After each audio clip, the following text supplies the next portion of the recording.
We didn't have the military in there, the National Guard, and then we also sent in some Marines. We had some bad people. We have people, they look in your face and they spit right in your face. They're animals. And these are paid insurrectionists. These are paid troublemakers. They're agitators. They're paid. These are paid insurrectionists or agitators or troublemakers. You can call it whatever you want.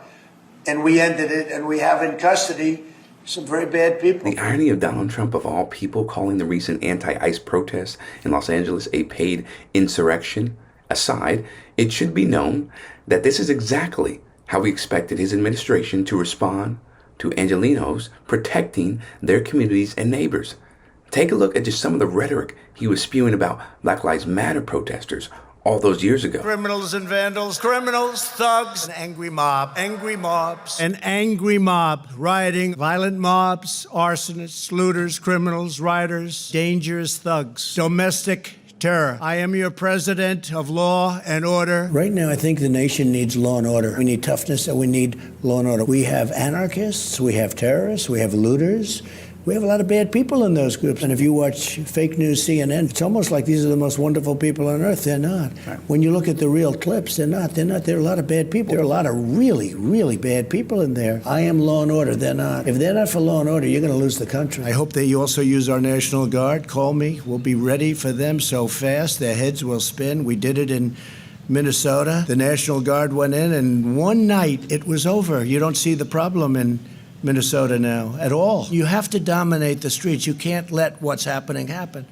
It's called dominate the streets. You don't have to be a seasoned political analyst to conclude that Trump has been itching to turn the American military on its own citizens under the guise of restoring law and order, all to crush dissent and intimidate anyone who dares speaks out against the administration's power. So they invoked the Insurrection Act to deal with the situation in California. If there's an insurrection, I would certainly invoke it. We'll see. But I can tell you last night was terrible.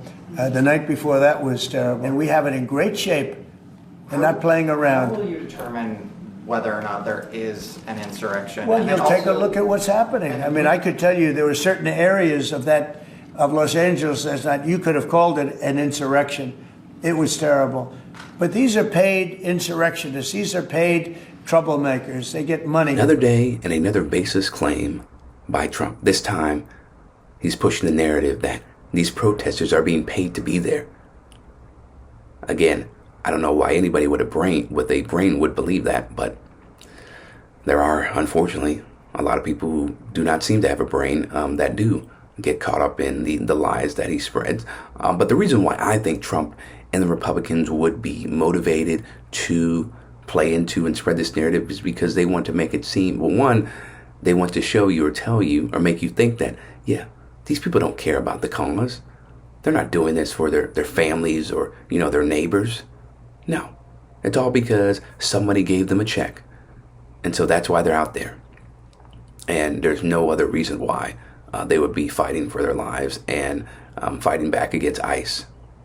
No other reason except for, they just wanted money.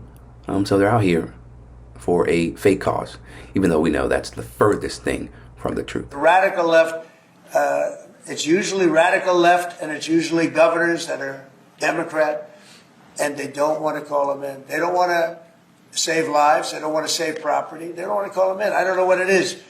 We sent them in, not early, we sent them in late as far as I'm concerned. But big problems, as you know, 3 nights ago, big problems were ensuing. If we didn't send in the National Guard quickly, right now, Los Angeles would be burning to the ground. You would have had a horrible situation had I not sent them in. Horrible. They'd be reporting on a lot of death and a lot of destruction that's not going to take place. I think if you look, every night it got less and less. They were met with very strong force, the bad people, the bad, sick people that do what they do. But these are paid people in many cases, not in all cases, but in many cases. And they really are, they're agitators. These are criminals. The people are criminals that allowed these criminals into our country. And I don't think that Biden knew what the hell he was doing. I don't think he even knew about it. But when they opened up our borders for the whole world to come in, we're going to get them out. Many of those people that you saw on television last night are criminals that were allowed into our country by Biden, and they want to stay, and we don't want them. And they come from jails, and they come from mental institutions, and they come from all over the world, not just South America.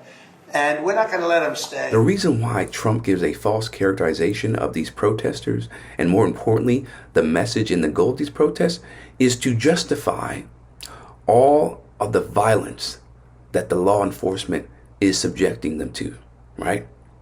You see, they're doing all these terrible things, right, in the community. So this is why we need all these law enforcement agencies to stop the madness, to stop the lawlessness, when actually it's the people in law enforcement who are lawless, right? And Donald Trump is lawless, as we've seen for years and years and years. Again, they're trying to demonize protesters. They're trying to strip their humanity so they can be seen as not deserving of protesting a very good cause. They're protesting against something that is really dangerous for a lot of people in America. And now she's holding press conferences talking about the fact that people have the right to peacefully protest and that they're a city of immigrants. Well, they're not a city of immigrants. They're a city of criminals because she has protected them for so many years. And so we're coming in and doing what the president has said that he's going to do, and he's going to allow people to live in a safe community again. And I hear Kristi Noem using terms like city of criminals and safe community. That really plays into and reinforces the white supremacist attitudes surrounding immigration as a whole. Because you want to portray them as these thugs and these rapists, right? And these awful people.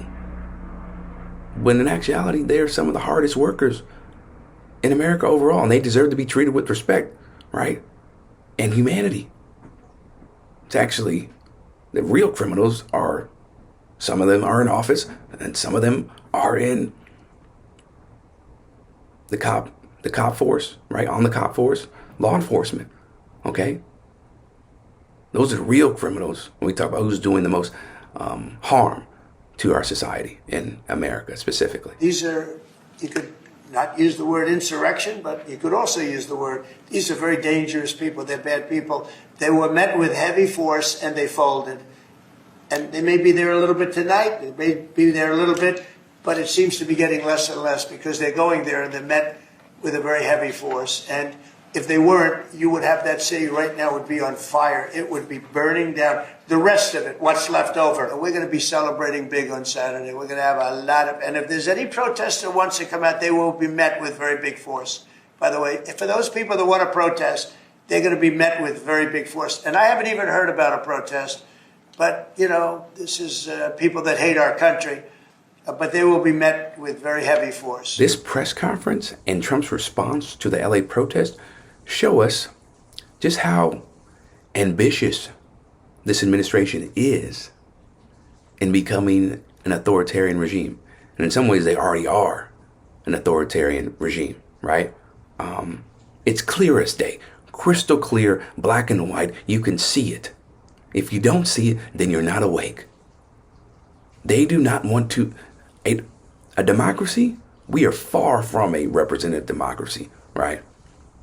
We are in a fascist state right now. And it's to alarming levels, right? And I don't know if it's going to get any better for us. But I do know the mission and the intent of Trump's administration. Yeah, want to be dictator. For LHQ, I'm Chris Williamson. We'll see you next time.